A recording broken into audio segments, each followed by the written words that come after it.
بێگومان ئەو تەوەریکە لە سەرەتای هەوڵەکانەوە باسم کرد کە ئەمڕۆ دۆسەیەک ئەبێت و گرنگی پێدەین میوانی تایبەتیشمان لەبارەوە بێت ئەوەیە کە عێراق هەر جارە و بە بیانوێت موچەخۆرانی هەرێمی کوردستان ڕەوانە ناکات لە کاتێکدا 24 کاتژمێر بەسەر داواکەی محەممەد شیع سوودانیش تێنەپەڕیوە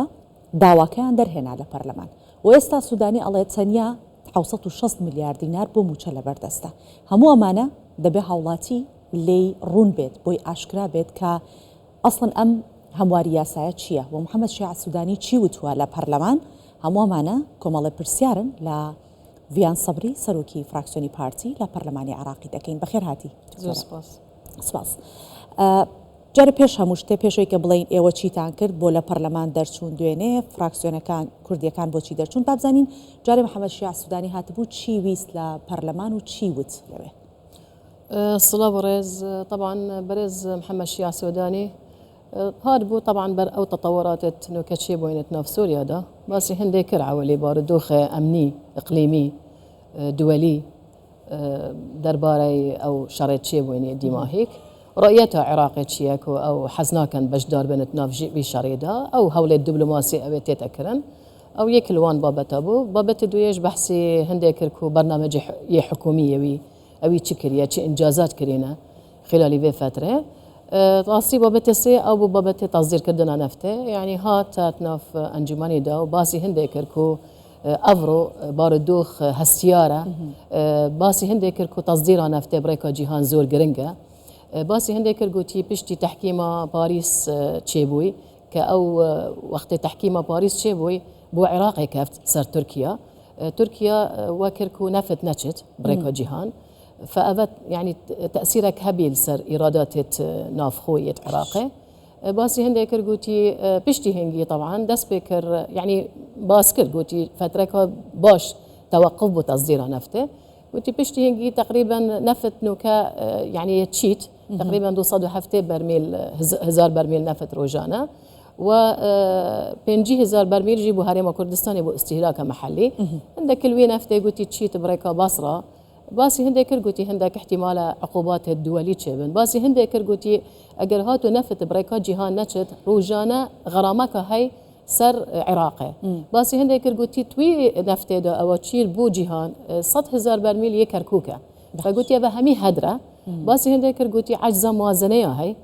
6 تريليون يتهين ضمني وان ويبحث قلتي 6 تريليون يتهرم كردستان كنفت ناتشي بريكا جهان امانه لا ما دا خاص كرش الانجمن وين ران كبابت موازنه تعديل بيت يعني نفت بتشي بريكا جهان يعني ويبخو هات قلتي اس دا خاص كم كهنك تفاهمك هبت افهمي هدره كباش عراق يعني الميزانيه اتحادي كاف نفتناتشي بريكا جهان او يكل بابته بو طبعا بيشتي هنجي مداخلات هبون يتسلوكت كتله فراكسيونا ويت اندامت انجماني بالنسبه بو مش طبعا وكي فراكسيونا كردستاني ما بخو وكي بارتي ديمقراطي كردستان وهفولت منيش يت فراكسيونا ديكا ماذا خاص كل ما قلت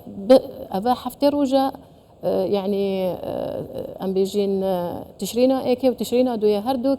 هرم كردستان بحفتي روجا بارنا ورقرتينا معاشنا ورقرتينا بابتك هي تناف موازنه دا بابت بيجني مناقله باشا ابجت مناقله وزاره الماليه بخوب كات شكو اوكا هي يعني برقك هي تناف موازنه دا بيجني ماده بنج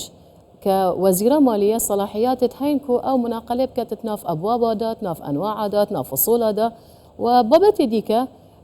ما قلت وزارة المالية بيجتنا أبا بريارة أنجماني وزيرانا وما دكا ديك الشيء هاي هرت ناف موازنة دا بيجي صلاحيات أنجماني وزيرانا كإضافة تخصيصاتها بكات أجر هاتو عجزك هبيت تناف موازنات تشغيلي دا إذن أبا أكد بيجن بريارة تايا ما بخو من قوته تبوت توجيهنا كوزارة المالية دا شكو أبخو أساسا ما داش يستشد بيجي دبيت موافقة وزارة المالية وزارة التخطيط باشا دكتورة بس بعمل ليرا أو برسيارة بكم باسي هموار كردنوي ياسا كاكن أم هموار كردنوي ياسا تشيا بو جرينج أم هموار كردنوي بكريت شلون أم هموار أوي وقت ما بحسي هنديكر باسي هنديكر قوتي أبخو أساسا تظاني تناف موازنة دا دوش يعني دو تايبتي دو تشتت هين درباري هالي ما كردستان يك ام بيجي النفته ويكجي ايرادات تغير نفتي فزورت باسي نفتكر شكو قلتي نفت اقل بتشت يعني قالك تشد اسام بيت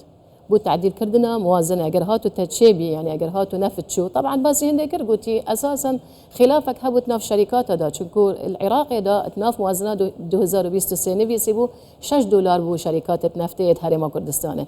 شركات يعني وي بخو قوتي شركات بخو قوتن كاكا امنشين 6 دولار وأفت موازنة ده هو نفيسي بود 2023 يعني مفروضة 6 دولار بيت هرم كردستان قلتي أود بيجي 26 دولار فقلتي يعني أم بيجي نيفا وي باري ما بين 6 دولار وما بين 26 15 دولار حال الحاضر يهات ينفيسين وكي تعديل كردنا موازنة وحتى أم بيجي جهتها كاستشاري دولي يعني أساسا قانون أنه كتعديله أبخو طبعا دو مادة مادة إيك سيبرقة ده هنا يا إيكد بيجيت هردو وزارة المالية وزارة يعني وزارة المالية لازم تعويض حكومتها هرم كردستان بكاتش نفقات السيادي سربابته نفته وبرقادو يد بيجيت جهتك استشاري دبيت هبيت تقديم كردنا أم بيجين تقدير كردنا هر حق لك چند نفد در کبیر باش ام همار کردن بوچی هل گیرا ل اوی پارلمان يعني بوچی ل برگکی که برگی همواری یاسای يعني پارلمان من باسكر اساسا بريز محمد شيع سوداني هاتو طلب كركوتي دبيت يعني هي فيدار من هيك تفهم كان ابا خسارات ابو عراقي ونفت نشيد باش حرستي ايوه تشيبو بالنسبه العفو بالنسبه بو ما مفروض بو توير وجدا وقت انجم يعني وقت سروك انجمني وزيران وقت هاتي القل برز چند وزيرك هاتي مفروض بو برقك تدا هبو كتعديل كردنا قانون موازنش يعني برقك هبو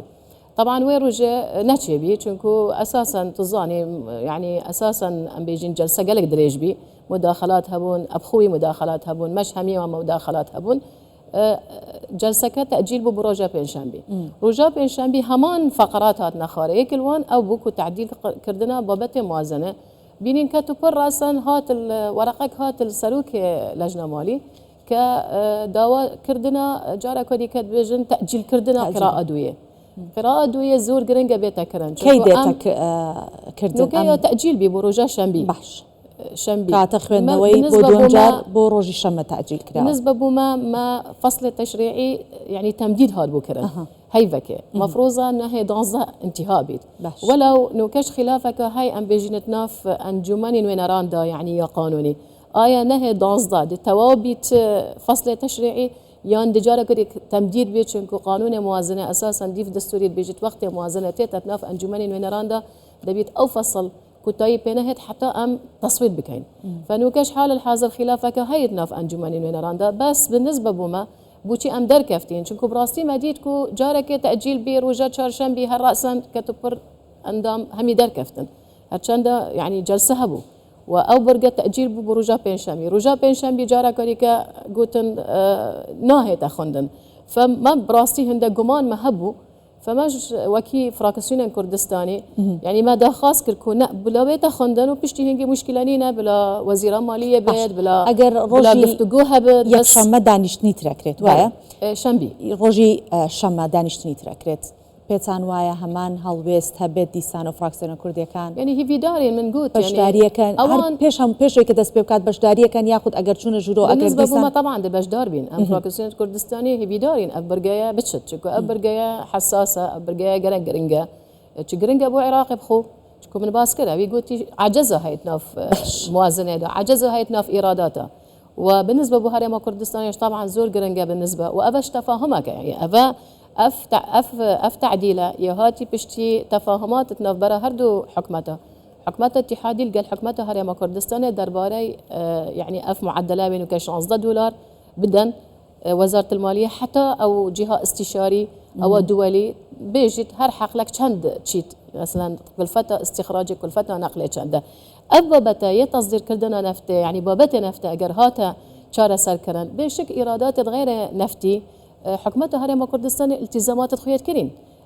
نيف باري داي هرچند اوي ويروجي بحث كر قلتي مفاوضات هشتيت ماين چكو يعني احتمال وقت بيجن هندك بلكي يعني هندك تشتي تعريف وقمرقي هبيت حتى انك توحيد نبويا باش نبتني بو هرم كردستان بو عراقي همي حتى انك وقت بيجن تعريف وقمرقي الهمي منافذه يعني همي جهه ام بيجين تشتي تدري وتشتي استيراد كرن تعريف وقمرقي زور قرنقه يعني بشوازك ام بيجين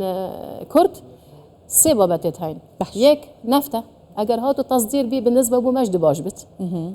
بو هرما كردستانش وجزء كل وي إحراجش دشيت وجزء كل وي حاجتش يا قالك جارة هندك خلقي هاي مثلا بيجن ما نبو نفت ناشيت بريقا جيهان ما أنا أو نفت شليتت ما أنا أو نفت كيفتشت أف أخفتنا دهمي كاتبر بيت دويم موضوع إرادة غير نفتي أو جي حكمته هرما كردستان التزام خويا كري همي هيفان نيف أو بارا يدت بو يعني بو ميزانية اتحادي بابت السيش موضوع منافذه وموضوع تعريفه كانت هرمي كردستان هم التزامك كردوا بلي او تشتيش مفاوضات نبرة هردو حكمته الزور باشن باشا يعني بشوازك باشا بس اوي اخر اخفتناوي او بقولتي ديف تخصيصي اوي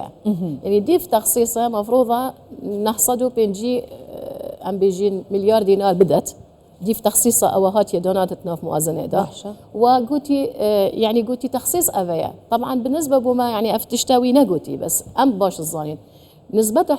حصته هرما كردستان هات يقريدان القل انفاقه فعلي ما قالك جرى افيا بحس كري يعني موازنه 2024 مفروضه دوصدوا 11 تريليون بيت اجر دوصدوا 11 تريليون نا تصرف كران معناه حصتها مجد كم بيت شكو حصتها ما 12.67 الصديه الحصته انفاقي او فعلي فمثلا اجر عراق انفاق استثماري نكر بيت اجر انفاق هندك تشتا نكر بيت معناه حصتها ما كامل دكيم بيت لا ما اوي بحسي هندي كر يعني بحسي هندي كر كوتي تخصيصه هنقو افيا مش دا خاص كر ما قلت كاكا دوبا بتتهين